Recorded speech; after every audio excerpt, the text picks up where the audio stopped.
ਅਗਲੀ ਜਿਹੜੀ ਖਬਰ ਆ ਉਹ ਸੀਜ਼ਰ ਚਾਵੇਜ਼ ਦੇ ਨਾਲ ਜੁੜੀ ਹੋਈ ਆ। ਆਪਾਂ ਨੂੰ ਪਤਾ ਲੰਘੇ ਦਿਨਾਂ ਦੇ ਵਿੱਚ ਸੀਜ਼ਰ ਚਾਵੇਜ਼ ਇੱਕ ਇੱਥੋਂ ਦਾ ਮੰਨਿਆ-ਪ੍ਰਮੰਨਿਆ ਜਿਹੜਾ ਆਗੂ ਸੀਗਾ, ਪਰ ਉਸ ਦੇ ਖਿਲਾਫ ਜਿਹੜੇ ਜਿਨਸੀ ਸ਼ੋਸ਼ਣ ਦੇ ਦੋਸ਼ ਲੱਗਣ ਤੋਂ ਬਾਅਦ ਉਹਦੀ ਜਿਹੜੀ ਜਨਤਕ ਇਮੇਜ ਹੈ, ਇੱਕ ਪਬਲਿਕ ਇਮੇਜ ਹੁੰਦੀ ਆ, ਉਹ ਬਹੁਤ ਬੁਰੇ ਤਰੀਕੇ ਦੇ ਨਾਲ ਨੁਕਸਾਨੀ ਗਈ ਆ।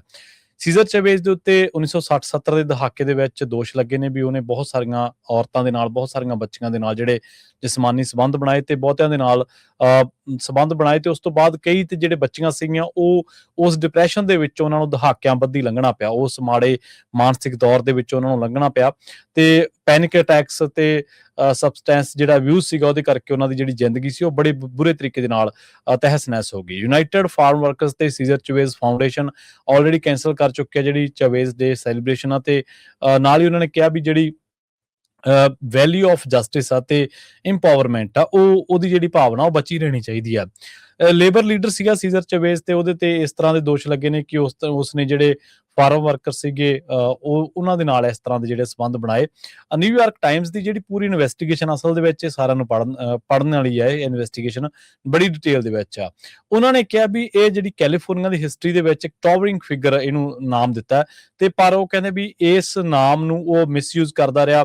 ਨਿਊਯਾਰਕ ਟਾਈਮਸ ਨੇ ਇੰਟਰਵਿਊ ਕੀਤਾ ਦੋ ਔਰਤਾਂ ਨੂੰ ਜਿਨ੍ਹਾਂ ਦਾ ਹੁਣ ਆਪਾਂ ਜਨਤਕ ਤੌਰ ਤੇ ਨਾਂ ਵੀ ਲੈ ਸਕਦੇ ਹਾਂ ਕਿਉਂਕਿ ਉਹਨਾਂ ਨੇ ਵੀ ਨਾਂ ਛਾਪਿਆ, ਐਨਾ ਮੈਗੂਏਨਾ ਤੇ ਡੇਬਰਾ ਰੋਜਸ ਜਿਹੜੀਆਂ ਨੇ, ਇਹਨਾਂ ਨੂੰ ਡੇਬਰਾ ਰੋਹਾਸ, ਤੇ ਇਹਨਾਂ ਨੂੰ ਉਹਨਾਂ ਨੇ ਇੰਟਰਵਿਊ ਕੀਤਾ, ਜਿਨ੍ਹਾਂ ਨੇ ਦੋਸ਼ ਲਾਇਆ ਵੀ ਉਹ ਜਦੋਂ 15 ਸਾਲਾਂ ਦੇ ਆਪਦੀ ਉਮਰ ਦੇ ਪੜਾਅ ਦੇ ਵਿੱਚ ਸਨ ਤਾਂ ਉਦੋਂ ਸੀਜ਼ਰ ਚਾਵੇਜ਼ ਨੇ ਉਹਨਾਂ ਦੇ ਨਾਲ ਇਹਨਾਂ ਹਰਕਤਾਂ ਨੂੰ ਜਿਹੜਾ ਉਹ ਅੰਜਾਮ ਦਿੱਤਾ।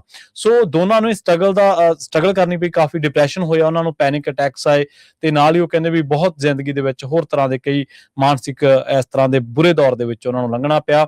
ਤੇ ਜਿਹੜੀ ਪੇਪਰ ਇਹਨਾਂ ਨੂੰ ਜਿਹੜੀ ਬੀਬੀ ਹੈ ਇੱਕ ਹਰੇਟਾ ਨਾਮ ਦੀ, ਉਹਨੇ ਇਸ ਪੇਪਰ ਨੂੰ ਦੱਸਿਆ ਵੀ ਉਹ ਗ੍ਰੇਵ ਫੀਲਡ ਦੇ ਵਿੱਚ ਡਿਲੈਨੋ ਦੇ ਇਲਾਕਿਆਂ ਦੇ ਵਿੱਚ 1966 ਦੇ ਵਿੱਚ ਜਿਹੜਾ ਚਾਵੇਜ਼ ਆ ਉਹਨੇ ਉਸ ਦਰਮਿਆਨ ਉਹਦੇ ਨਾਲ ਕਈ ਵਾਰ ਜਿਸਮਾਨੀ ਵਧੀਕੀ ਕੀਤੀ। ਇੰਸਟਾਗ੍ਰਾਮ ਇੱਕ ਪੋਸਟ ਆ ਜਿਹਦੇ ਵਿੱਚ ਉਹ ਦੱਸਦੀ ਹੈ ਵੀ ਇਸ ਨੇ ਇਸ ਗੱਲ ਨੂੰ 60 ਸਾਲ 6 ਦਹਾਕੇ ਜਿਹੜਾ ਉਹ ਸੀਕ੍ਰੇਟ ਬਣਾਈ ਰੱਖਿਆ, ਕਿਸੇ ਦੇ ਨਾਲ ਸਾਂਝਾ ਨਹੀਂ ਕੀਤਾ। ਕਹਿੰਦੇ ਬਾਅਦ ਦੇ ਵਿੱਚ ਮੈਨੂੰ ਅੰਦਰੋਂ ਇਹ ਗੱਲ ਆਈ ਕਿ ਮੈਂ ਇਸ ਦੇ ਬਾਰੇ ਲੋਕਾਂ ਨੂੰ ਦੱਸਾਂ। ਸਟੇਟਮੈਂਟ ਜਿਹੜੀ ਉਹਨੇ ਲਾਸ ਐਂਜਲਸ ਟਾਈਮਜ਼ ਨੂੰ ਦਿੱਤੀ ਹੈ, ਤੇ ਉਹ ਕਹਿੰਦੇ ਵੀ ਚਾਵੇਜ਼ ਜਿਹੜੀ ਫੈਮਿਲੀ ਇਸ ਟਾਈਮ ਸ਼ੌਕ ਦੇ ਵਿੱਚ ਆ ਤੇ ਉਹ ਉਦਾਸੀ ਦੇ ਜਿਹੜੇ ਆ ਦੌਰ ਦੇ ਵਿੱਚੋਂ ਲੰਘ ਰਹੀ ਹੈ, ਜਿਵੇਂ ਉਹਨਾਂ ਨੂੰ ਪਤਾ ਲੱਗਿਆ।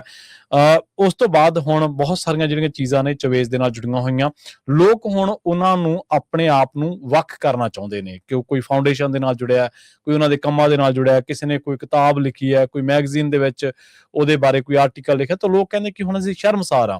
ਇੱਥੋਂ ਪਤਾ ਲੱਗਦਾ ਕਿ ਜਿਹੜੇ ਲੋਕ ਆਪਣੇ ਆਪ ਨੂੰ ਇੱਕ ਬਹੁਤ ਵੱਡੇ ਕੱਦ-ਬੁੱਤ ਦੇ ਇਨਸਾਨ ਸਮਝਦੇ ਨੇ, ਦੁਨੀਆ ਉਹਨਾਂ ਦਾ ਸਤਿਕਾਰ ਕਰਦੀ ਹੈ, ਪਰ ਜਦੋਂ ਉਹਨਾਂ ਦੀਆਂ ਹਰਕਤਾਂ ਬਾਹਰ ਆਉਂਦੀਆਂ ਨੇ, ਜਦੋਂ ਉਹਨਾਂ ਦੀਆਂ ਕਰਤੂਤਾਂ ਜੱਗ ਜ਼ਾਹਰ ਹੁੰਦੀਆਂ ਨੇ, ਤਾਂ ਲੋਕ ਕਿਸ ਤਰੀਕੇ ਦੇ ਨਾਲ ਟੁੱਟ ਵੀ ਜਾਂਦੇ ਨੇ, ਮਾਨਸਿਕ ਤੌਰ ਤੇ ਵੀ ਟੁੱਟਦੇ ਨੇ ਤੇ ਉਹਨਾਂ ਦੇ ਨਾਲ ਵੀ ਟੁੱਟ ਜਾਂਦੇ ਨੇ।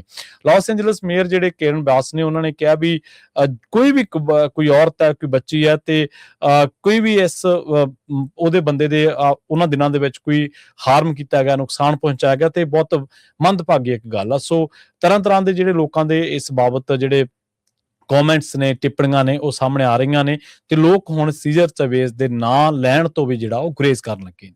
ਜੀ ਬਿਲਕੁਲ, ਸੀਜ਼ਰ ਚਾਵੇਜ਼ ਇੱਕ ਬਹੁਤ ਵੱਡਾ ਆਈਕਨ ਸਮਝਿਆ ਜਾਂਦਾ ਹੈ ਲੇਬਰ ਮਾਰਕੀਟ ਦੇ ਸੰਬੰਧ ਦੇ ਵਿੱਚ, ਕਿਉਂਕਿ ਜਿਹੜੇ ਫਾਰਮ ਵਰਕਰ ਸੀ ਉਹਨਾਂ ਦੇ ਲਈ ਇਹ ਬਹੁਤ ਵੱਡਾ ਇਹਨੇ ਫਾਈਟ ਕੀਤੀ। ਇਹਦੇ ਨਾਲ ਪੰਜਾਬੀ ਵੀ ਬੰਦੇ ਉਸ ਟਾਈਮ ਦੇ ਉੱਤੇ ਸਾਥ ਦਿੰਦੇ ਰਹੇ ਹੈਗੇ ਆ। ਜੀ ਜੀ।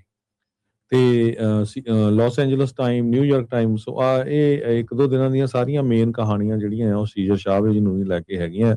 ਤੇ ਕਹਿੰਦੇ ਇੱਕ ਨਹੀਂ, ਹੁਣ ਕਈ ਜਿਹੜੀਆਂ ਬੱਚੀਆਂ ਸੀ ਉਹਨਾਂ ਨੂੰ ਅਬਿਊਜ਼ ਕੀਤਾ, ਰੇਪ ਕੀਤਾ। ਈਵਨ ਜਿਹੜੇ ਉਹਦੇ ਨਾਲ ਬਹੁਤ ਪੁਰਾਣੀ ਜਿਹੜੀ ਲੀਡਰ ਸੀ ਡੋਲੋਰਸ ਹੁਏਰਟਾ, ਉਸ ਨੂੰ ਵੀ ਜਿਹੜਾ 2 ਵਾਰ ਉਹਨੇ ਜਿਹੜਾ ਪ੍ਰੈਗਨੈਂਟ ਕੀਤਾ। ਸੋ ਇਹ ਹੁਣ ਇਹਨੂੰ ਦੇਖਦੇ ਹੋਏ, ਕਿਉਂਕਿ ਸੈਂਟਰਲ ਵੈਲੀ ਤੋਂ ਸੀ ਮੋਸਟਲੀ, ਸੈਂਟਰਲ ਵੈਲੀ ਦੇ ਬਹੁਤ ਸਾਰੀਆਂ ਜਿਹੜੀਆਂ ਆਰਗੇਨਾਈਜੇਸ਼ਨਸ ਆ ਉਹ ਸੀਜ਼ਰ ਚਾਵੇਜ਼ ਦੇ ਨਾਂ ਦੇ ਉੱਤੇ ਹੈਗੀਆਂ। ਸੋ ਹੁਣ ਸੋਚ ਰਹੇ ਵੀ ਅਸੀਂ ਇਹਨਾਂ ਦਾ ਨਾਂ ਜਿਹੜਾ ਹੈ ਚੇਂਜ ਕਰ ਦਿੱਤਾ ਜਾਵੇ। ਇੰਨੀਆਂ ਜ਼ਿਆਦਾ ਜਿਹੜੀਆਂ ਸੀਰੀਅਸ ਐਲੀਗੇਸ਼ਨਸ ਲੱਗੀਆਂ ਹੈਗੀਆਂ, ਉਹਦੇ ਨਾਲ ਜਿਹੜਾ Mexican American icon Caesar Chavez, ਪੂਰੀ ਕਮਿਊਨਿਟੀ ਅਪਸੈਟ ਆ ਇਸ ਟਾਈਮ ਦੇ ਉੱਤੇ।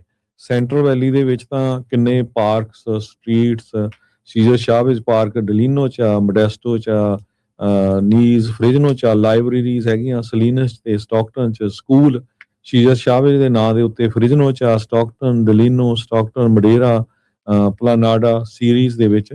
ਸੋ ਉਹ ਸੋਚ ਰਿਹਾ ਵੀ ਅਸੀਂ ਸਾਰਿਆਂ ਦੇ ਜਿਹੜੇ ਨਾਂ ਆ ਉਹ ਬਦਲ ਹੁਣ ਬਦਲ ਦੇਣੇ ਹੈਗੇ ਆ। ਸੋ ਜੀ ਫ੍ਰਿਜ਼ਨੋ ਦੇ ਸਿਟੀ ਕੌਂਸਲ ਮੈਂਬਰ ਉਹਨਾਂ ਨੇ ਵੋਟ ਵੀ ਪਾ ਦਿੱਤਾ ਹੈਗਾ। 6-1 ਉਹਨਾਂ ਨੇ ਕਿਹਾ ਹੈ ਵੀ ਜਿਹੜਾ California Avenue, Ventura Street, King Canyon Road, ਇਹ ਜਿਹੜੇ ਸੀਜਰ ਸਾਹਿਬ ਬੁੱਲੇਵਰਡ ਸੀ, ਉਹਨਾਂ ਦੇ ਨਾਂ ਜਿਹੜੇ ਆ ਉਹ ਮੁੜ ਕੇ ਚੇਂਜ ਕੀਤੇ ਜਾਣਗੇ। ਜੀ ਬਿਲਕੁਲ। ਸੋ ਇਹ ਇੱਕ ਬਹੁਤ ਵੱਡਾ ਜਿਹੜਾ ਝਟਕਾ ਲੱਗਾ ਹੈਗਾ ਆ।